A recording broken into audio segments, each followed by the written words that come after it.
Well, the truth of the matter is, I'm passionate about my beloved community, North Omaha. And that passion has taken on the form of me wanting everyone who comes in contact or who does not to learn more about our community, its history, and its culture. Writer, activist, and native Nebraskan Preston Love Jr. is on a mission to change people's perspectives on the North Omaha community. And he's found an innovative way to do it by bringing them to the historically African-American neighborhood. That's why I'm doing the tour. It's for the purpose of educating and hopefully waking up people and making them more aware of this wonderful, my beloved but wonderful, glorious community. Called the North Omaha Legacy Tour, it focuses on the rich heritage, legacy, and historical contributions of the community. It begins with a short orientation to provide context for the tour, followed by a drive through areas that are culturally significant. Wow, let me get the tour. Well, thank you. The Omaha Star is historic in so many ways, but it tells a story about a community like communities all over this nation who grew their own things because of racism and discrimination and bigotry. But the Omaha Star was founded in 1938 by a very eccentric woman by the name of Mildred Brown. Mildred Brown was a unique lady in her day because she was an African-American businesswoman in a day where there weren't a lot. And she was a go-getter. She started that business. It is still going. But the Star has quite a history. It was started with the idea that it would only write the good news about the residents of North Omaha, and it has stayed with them all along. You have the most current edition in your pack that I gave you. The Great Plains Black History Museum is a chronicle in itself. It's a tour within four walls, if you will. And so it has great value for people to learn about the past and how it connects with the future.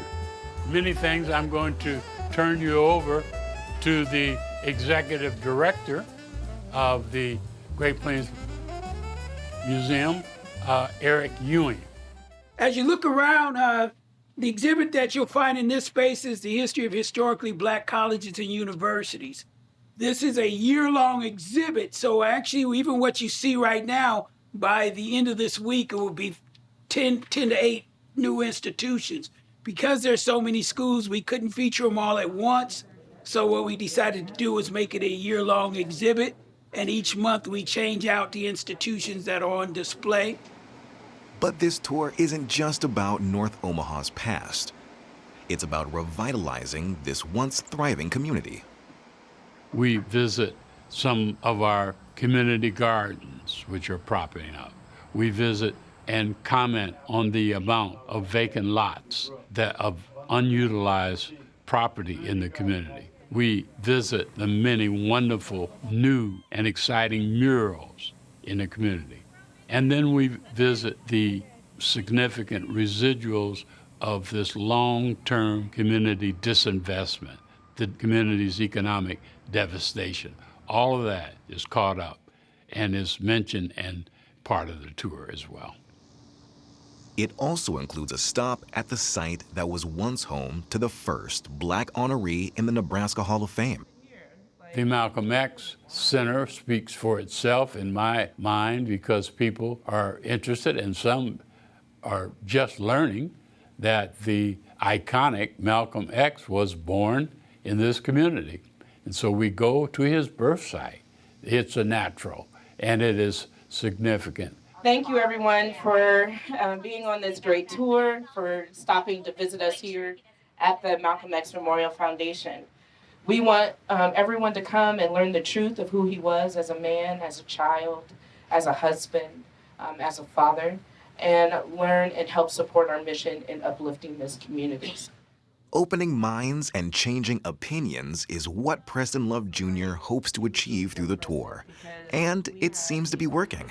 Well, the things with the Malcolm X thing at the end of the tour was interesting to me. I mean, the things that we heard about Malcolm X years ago were not very nice, to say the least.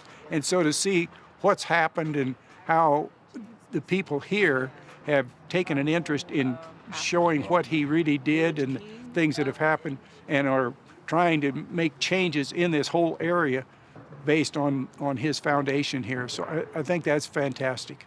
Probably one of the most exciting things that I can mention about the tour, which was expected but underestimated, was the economic impact that we're having on this poverty-stricken community.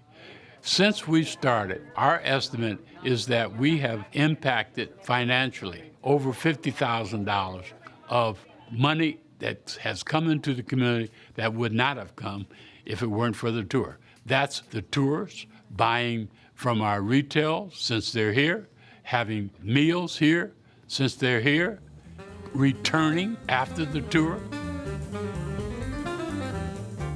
What being a part of the Legacy Tour has done for Big Mamas is, continue my mom's vision of bringing people together over great food. The tours bring folks from all over the state, from all walks of life, and in these crazy times that we live in, we need things to bring people together. And my mother always felt that you could change the world if you prepared somebody a great meal. I think the tour is serving a great purpose. I want people to come and take this tour because they will learn about a community when they come from outside the community that they don't know. Several times I said, I didn't know that. The red line delineating white neighborhoods from black neighborhoods I found very interesting. It never occurred to me that there was an exact dividing line between neighborhoods. I didn't know that. One of the things I'm really proud of, somewhat unexpected, but it is that we really are making a difference as it relates to bridging the gap between communities and culture within the city. We're really making a difference, and I'm proud that as people learn about our community, then they have a tendency to want to learn more, number one, and reach out and develop new relationships.